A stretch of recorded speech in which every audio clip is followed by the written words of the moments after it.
Greetings, duelists, and welcome to another video. What you see on the screen right in front of you is the Unchained deck that Pakawat piloted for YCS Brazil, and ultimately got him and his team uh, their YCS victory. Shout outs to Duel Chronicle. This is a fairly new website. They're pretty much like dedicating it in order to like show player data. Right now the data that we have at the moment is the results of like the YCS and the things to take away from it. So make sure to check them out. It's very thankful to pages like these that it helps us people that have informative channels to like just do our jobs a lot easier. And it's also a form of like being ahead of the game and being like predicated to understanding what is very positioned in the format. um, but yeah, let me know in the future if you want me to comment on like other stuff that are in this site. Uh, like right now, we're going to talk about Unchained, but we already spoke about other YCS topping lists or decks in general, like Chimera and Vanquish. Um, but yeah, I might do two other separate videos talking about Kamal and Ruben's deck, since they both got first place alongside Pack, so they also deserve a lot of credit. Uh, in the end, a Team YCS is only as good as not just one of the winners, but all of them. So, but yeah, going back to Unchained, the reason I wanted to talk about this specifically is because Pac made some unorthodox choices along with his teammates, and you can say for this particular event it was super optimal and worked out for him. However, this is a trend that just because it was super successful for this event doesn't mean it will be successful for the events moving forward. Um, Something that is that we take when it comes to this game is that some trends are always evolving, and the format is going to always adapt itself. And there are so many different decks in this format that it's really impossible to prepare for all of them. And that's like one of the things that I wanted to take away with this video. So the first thing we noticed, and it's a very glaring detail that like some people are already talking about, like we already seen other content creators be talking about this, is the fact that Pac did not main hand traps. So what does this mean? Um, First, let's talk about the reasoning behind the deck building in the first place. I think Pac's ideology when it came to like making this deck is the fact that he knew that many people were going to be on hand traps in the first place, and his deck not being on hand traps means that he has less cards to worry about when trading resources with the opponent, especially in a deck like Unchained, because Unchained is a deck that can fight through multiple hand traps if they do open optimally, or if they don't use the right hand traps for them. Um, the fact with this deck being super resilient, already having a game plan going first or second, and just like being optimal for a mid-range format like this one, um, just playing blowout cards like Thrust and just like perfecting your strategy in what it already is doing is the thing that Pac like took with his deck choice.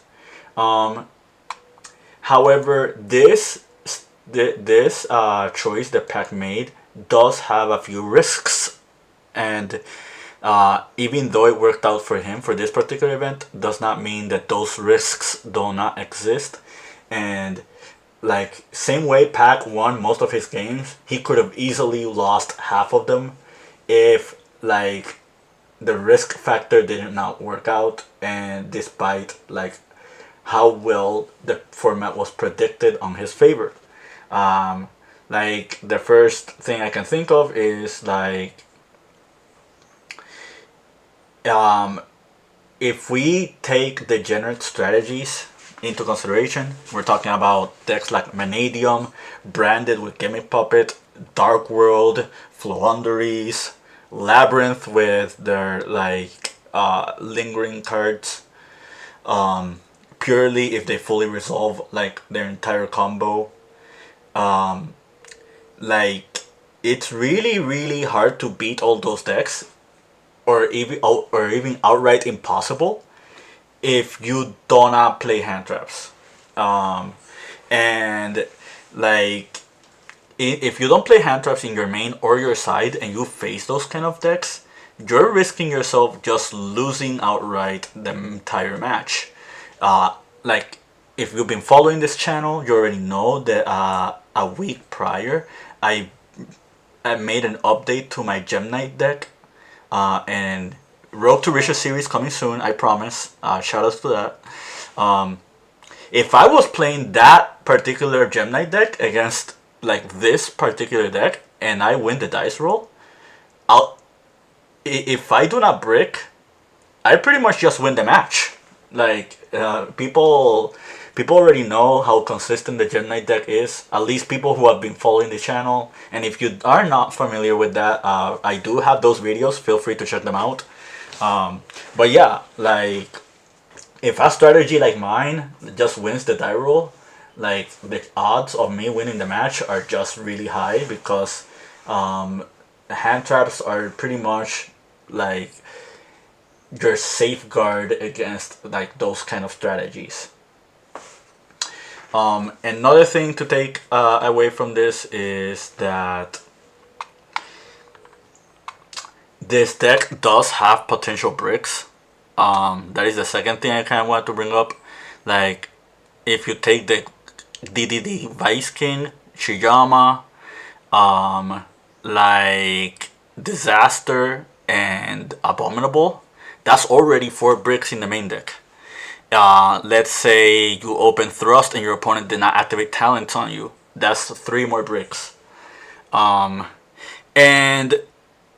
when it comes to like building decks in general, you already know that some decks have like engine requirements, and you playing those engine requirements are like optimal for your ceiling, but you're risking yourself drawing into them and just like not being able to play the game because those cards are in your opening hand. Unchained has this particular situation where it's only one card combo is Tour Guide. The deck has a plethora of extenders like Aruha and Chavara, but if you don't open those extenders or have an optimal way to get to them, like you're just going to be passing your turn because like this is a 2-card combo deck and you are playing a lot of risks, a lot of bricks in it. I'm going to showcase one particular duel in this video, which is going to prove my point. Me playing this exact same list. But yeah, like in the past, if you already followed this channel and you already seen it before, again, like feel free to check those videos out. I did play Scareclaw and I did play Rescue Ace, and both those decks I played them in the past without hand traps, and the Rescue deck in particular was playing Triple Thrust. And that I took that to a 1K tourney, and I faced Vanadium. I bricked game 1 against Vanadium because I opened too many cards that were not optimal for my turn 1. And in game 3 I lost to Vanadium again because I didn't have enough hand traps for what they were doing with their strategy, and I just got blown out by I was not blown out by the Calamity combo, but I was blown out by Reframing plus Appaloosa, Sword Soul, Baron, etc. So sometimes it works out, sometimes it does not. But I can tell you from player experiences, I have played decks like these in the past, and they don't work out if you don't like open super optimally, or like you are not in a scenario where those non-engine cards fit well. But in a hand trap heavy format, this actually does work out. So now let's talk about a few positives. Um, uh, I'm not going to go in way in depth when it comes to like the tech cards being played in this deck. I already made a video talking about how Unchained was super successful this weekend, and some tech cards here are like a good example of that. Um, but I did want to talk about the fact that it is 43 cards. Um, like so some people are very tunnel visioned in the fact that you kind of have to play 40, and it's an absolute standard to just play absolute minimum just for you to avoid breaking if you have like a high engine count. Shoutouts to Diego if you're seeing this. um, but I am always an advocate for playing more than 40 if you do have engine requirements in your deck in a good volume. A good example is the Scareclaw deck. I was playing the Scareclaw Adventure Kashtira deck with 50 cards. And the main reason for that was because like the Adventure engine already is 9 deck spots and it already has a couple bricks. And the Kashtira engine also played like 1 or 2 bricks. And I didn't want to see those bricks at all, so just upping my deck count with the most optimal number of starters and extenders that work with the deck just made the deck super optimal. Like under this format, like if I were to play the Scareclaw deck again, I probably would give it a second shot, despite like the glaring weakness that it had once I played Drone Lockbird. But going back to the 43 card thing, basically, play more than 40 meant that these 4 engine bricks are not going to be seen as common. Same way with other cards that just do not start your play. So another thing I guess I kind of want to bring up is the side deck. As already we established, there are no hand traps in the side deck either. I am a follower of side hand traps in the side deck because if you do face a degenerate strategy that you're just outright going to lose the game against, you might as well try to be prepared for it. I've already played in my locals in the past, and shoutouts to Jonathan. He's one of the branded players at my locals. He plays the Gimmick Puppet Lock, and I've already faced him like a couple of times. And every time I do, I kept hand traps in the side deck just to make sure I did not get blown out by those like win conditions. Another side deck card I guess we can talk about. Or let's not talk about just like a specific card in the side deck. Let's just talk about an approach that Pac did. So Pac decided to play the deck as a trap deck if he goes first. That's something he brought up on his Unchained video, and the reasoning for that is that if you look at the Unchained trap cards, or at least the cards that are being played in the back row, half of them are chainable. Well, almost all of them are chainable, and another number of them are those cards that outright just get bonus effect if they get destroyed.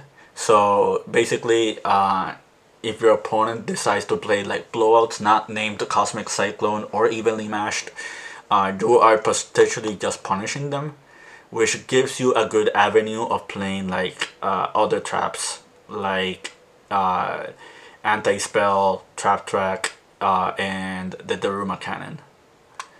But yeah, like this is a very particular list. I think moving forward, if you are to neck deck this deck, like you are going to be taking a lot of risks, not only people being prepared for the strategy, but just like a lot of variance that happens if you like don't play the deck optimally. Um, so now what we're going to do is I'm going to show you a duel. This is me playing the pack deck, uh, and just showing you like a few things that were worth noting. Like as you can see, I went first, and in my opening hands, I opened Double Thrust, Talents, Prosperity, and Shayama. If you already noticed, outside of Magnamut, my opponent did not open any hand traps, and we did not open any Unchained extenders. So this hand is already really looking bad if we go first. Um, let for In order for us to play the game, this prosperity has to give us tour guide, pretty much. If it does not give us tour guide, or if our opponent does not Ash Blossom this, which we already know he can't because of Magnamut, we're essentially passing our turn. So we banish 6. I guess we can show the 6 cards that were banished.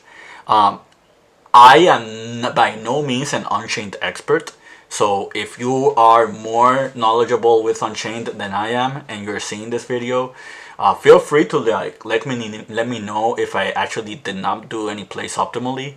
But these are like the 6 banishes that I did. The deck has it has 3 Yamas, so I think you can afford losing one. It has multiple Rage, so the same thing. Zeus is pretty strictly for going second, and Goddess is the same thing as Talker. You can make the argument for keeping Unicorn, but at least Talker like was ideal on this prospect. So we do this, and as you can see, there are no cards that literally start our turn. Like pretty much, this is going to be a pass no matter what we pick. That being said, we pick Abomination.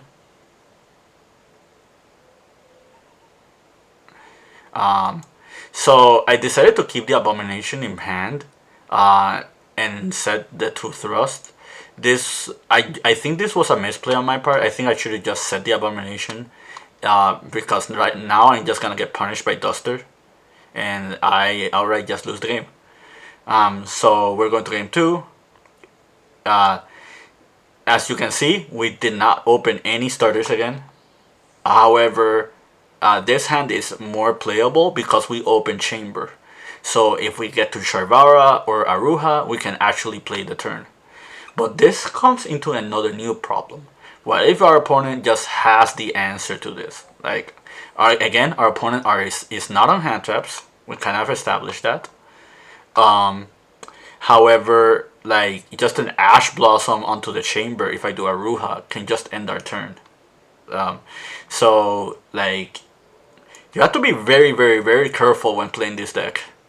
That being said, it did give us tour guide. However, again, if I pick up the tour guide and it gets Ash Blossomed, I think we just outright just lose. So I figured picking something like Aruha or Sharvara is a lot better. The number one reason I picked Sharvara is because if it ends our turn, the Sharvara is going to set us another card if it gets eliminated. And we can just set another Chamber and just play again at the next turn. If the Sharvara does resolve, it makes our combo super optimal, because it means that we can just set with Sharvara later on. We can make Yama and just keep going. But yeah, we set with Sharvara. Our opponent does not answer to that, so we summon Shayama. We summon Yama. This sets. We grab Aruha. Aruha is going to pop this. I do Chayama. I do Aruha. I do Yama. Again, this is not like the most optimal gameplay with this deck. I set in Chamber and set in Book, and I pass turn. Don't ask me why I didn't flip Anti-Spell. That was pretty much a brain fart on my end. You could make the argument that could have won me the match immediately, but he Bigfoots, eliminates the Caesar. He Koribos. He summons Gizmek.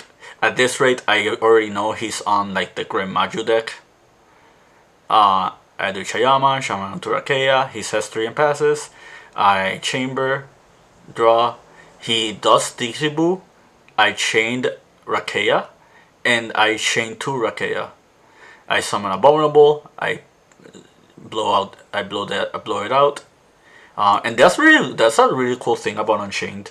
There can be only one. It's a really strong floodgate against Unchained, but Unchained itself can break through this card with its engine, and that's something really cool and optimal to like think about. Obviously, non-engine helped me on this specific scenario, but if you like play super optimally with the deck, you should be able to play with your engine cards. So we eliminate the TCG. We just swing for 3k. He does Gizmek in before ending. He draws into Reborn, which is going to play a role in this game. He Gizmeks. He pops Yama. I understand why he did that. Basically, he had the Bestial, so in the off chance I was going to summon, he could Bestial one of the monsters. I do Yama. I summon Aruha summon to Disaster. He grabs Duelist. I draw. So, if you've seen me play in the past, every time my opponent is in less than 10 cards and my deck can grind, this immediately becomes a win condition for me. Because pretty much my opponent, even though he's ahead of the game with resources, he has to play through a plethora of cards. They're just going to keep tutoring cards in the following turns. So I summon Rakeya. I pop the Orochi. The Orochi is no longer a factor because he has less than 8 cards in his deck. I Shayama, Sharvara. He summons Duel Swarm. The reason he's doing that is because he does not know if I'm in second copy of the Wave King. So it pretty much like helps him out if that is done. So I do Muckracker. I do that. I do that on his turn. He sends that. He reborns back the Druid Swarm, which is going to be a pain for me because Druid Swarm is just one of those cards that is problematic for Unchained because its form of removal is non-targeting. It's not destruction removal. He flips Tisibu. He then makes Omega. He sends the Rakeya. He attacks. He's now on 4 cards left in his deck. So I chamber, bring that back. He destroys it. I summon Shayama. And then I Feather Duster. I grab that. Something that I forgot to do. I don't know if you guys noticed it or not. But I realized it very late in the game. The Wave King Caesar can actually tutor for a Dark Contract if it's sent to the graveyard by any means. So the moment they kaiju'd this, I could have grabbed ourselves the contract with the gate. Something important to bring up because I did forget about it. Basically, he lost the game because I eclipsed and he was going to draw 2 more cards, and that was going to be, he was going to lose by deck out pretty much. Now he lets us go first. And again, this is a common issue you're going to face with Unchained. Unchained is a 2-card combo deck that relies on specific extenders. If you don't open the extender or the card that helps with the extender, you're not going to be playing your game. So that being said, Prosperity gave us Rhino as an option. And my thought process was like, I'm going to normal Rhino, I'm going to pop for Aruha, that's going to make Yama, and then Rhino's going to dump. We didn't see hand traps in game 1 or in game 2 outside of Bestials, so keeping this talent in hand was like a dead card in my eyes. But as you guys see, he is playing Dimension Shifter, and I am going to get punished for it. So he shifters, and I pretty much have to set Eclipse and pass because I can't keep playing through the games. I can make finish Rhino and I can summon Yama, but it's not going to be super ideal. It's not going to win me the game. So Diva, he kaiju's the Aruha, which is unfortunate. And now we pretty much we're forced to eclipse here. If he has another extender, he can play through it. If he doesn't, then he just passes turn. And we already know that outside of Bestials, there's no real hand traps that we have to worry about. So I'm not particularly scared of like him drawing 3 with Eclipse. So that being said, I normal Rhino. I beat over to his guys. I make I I make Muckcracker because it's the only real monster I can make in my Ezra that can let us keep playing, even with the Kaiju. We done with Shibara. We do that. We do Yama. Yama grabs off Aruha. We're going to Aruha. It's popping the trap. It summons the Shiyama. We make Anguish. Anguish effect. Grabs off Rage. Shayama special. Aruha special. We make Caesar and we pass. He keeps drawing into kaijus. I don't know what to say. But this is like the 3rd kaiju being dropped this game. This time I do remember the DDD, but I cited out the contracts. Now he does Duster again, and this time he will get punished because the chamber is part of it. So chamber is being summoned.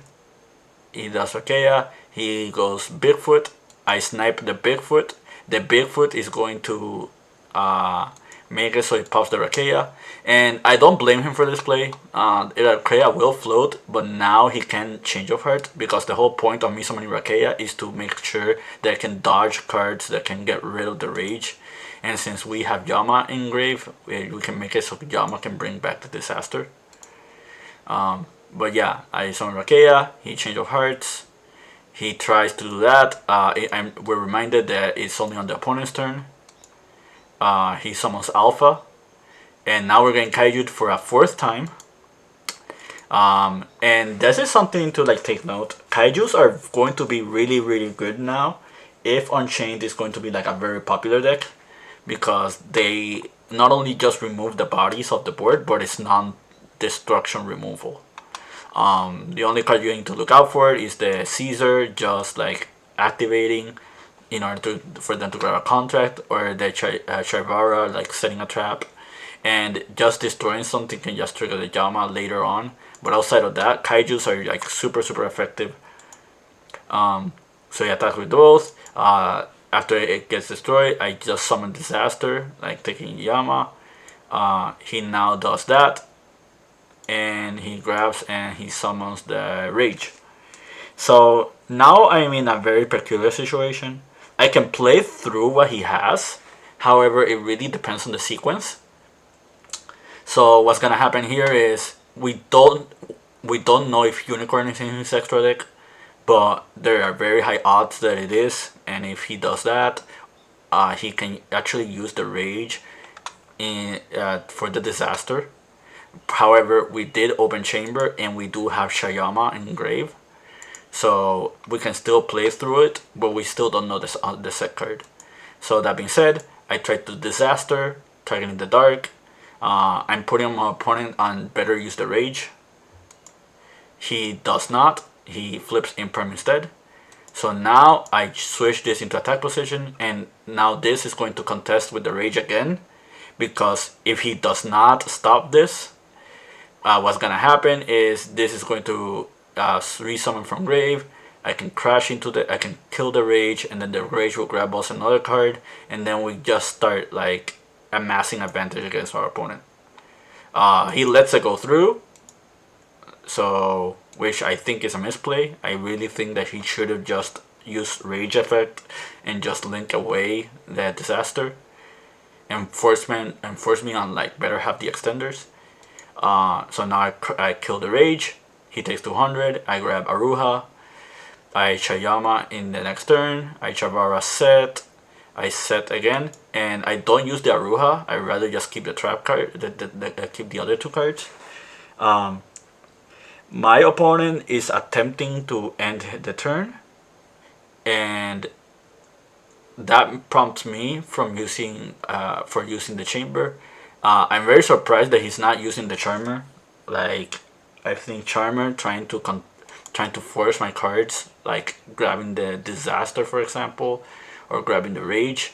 It's like I very ideal, but he does not do that. So I summon the rage, I link away with the rage, and I summon abominable, and that's the end of the game because he just set this card, and we're going to pop it in the end phase, and then we can Aruha pop the escape. Aruha summons and the escape summons.